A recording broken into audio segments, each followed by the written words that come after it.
ದಲಿತರ ನಾಯಕ ಚಿಂತಾಮಣಿ ತಾಲೂಕಿನ ಸೀಕಲ್ ಗ್ರಾಮದಲ್ಲಿ ಸಾಮಾಜಿಕ ಹೋರಾಟಗಳನ್ನು ಮಾಡಿಕೊಂಡು ಬಂದಂತಹ ಬಡವರ ಬೆಳಕಾಗಿ ನಿಂತಹ ದಿವಂಗತ ಎಸ್.ವಿ. ರಾಜಕುಮಾರ್ ಅವರ ಅಪಘಾತದ ನಿಧನ ಕಂಡು ಅಂದೊಂದು ದಿನ ಸೀಕಲ್ ಗ್ರಾಮವೇ ದೀಪ ಆರಿದಂತಾಯಿತು. ಅಂತಹ ಧೀಮಂತ ನಾಯಕನ 5ನೇ ವರ್ಷದ ಪುಣ್ಯತಿಥಿ ಸೀಕಲ್ ಗ್ರಾಮದಲ್ಲಿ ನೂರಾರು ಜನ ಸೇರಿ ಅವರ ಪುಣ್ಯ ಕಾರ್ಯಕ್ರಮವನ್ನು ಅದ್ದೂರಿಯಿಂದ ನಡೆಸಲಾಯಿತು. ಈ ಕಾರ್ಯಕ್ರಮದಲ್ಲಿ ರಾಜ್ಕುಮಾರ್ ಕುಟುಂಬ ವರ್ಗದವರಾದ ರಾಜ್ಕುಮಾರ್ ರವರ ಮಗನಾದ ಚರಣ್ ಗೌಡ ಹಾಗೂ ಅವರ ತಮ್ಮನಾದ ಗ್ರಾಮ ಪಂಚಾಯಿತಿ ಅಧ್ಯಕ್ಷರಾದ ನರೇಂದ್ರ ಗೌಡ, ಮಾಜಿ ಜಿಲ್ಲಾ ಪಂಚಾಯಿತಿ ಸದಸ್ಯರಾದ ಬುಕ್ಕನಹಳ್ಳಿ ಶಿವಣ್ಣ, ಗ್ರಾಮ ಪಂಚಾಯಿತಿ ಸದಸ್ಯರಾದ Nanjegowda, Srinivas Gowda, Shivanna, Mallikarjuna Gowda, Burugamakanahalli Manjunatha, V Shivanna, Seekal Narasimhamurthy, SM. Madhusudan, RK. Boys ಇನ್ನೂ ಅನೇಕ ಊರಿನ ಹಿರಿಯರು ಮತ್ತು ಮುಖಂಡರು ಹಾಜರಿದ್ದರು.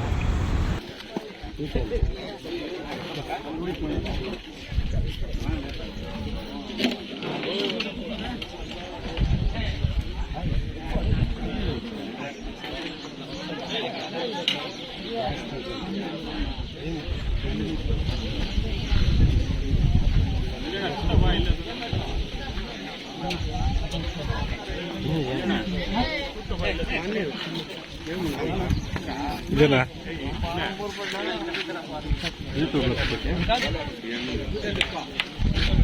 ಮಂದೆಲ್ಲ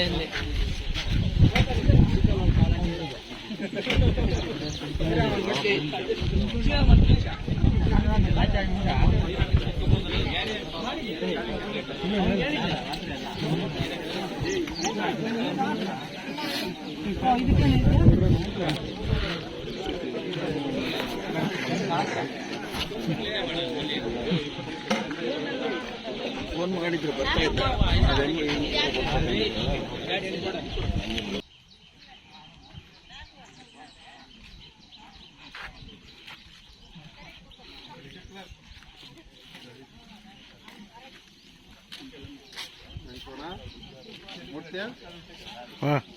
వీడియో చేస్తా ఉండవా న్యూస్ న్యూస్ చేస్తా ఉండవా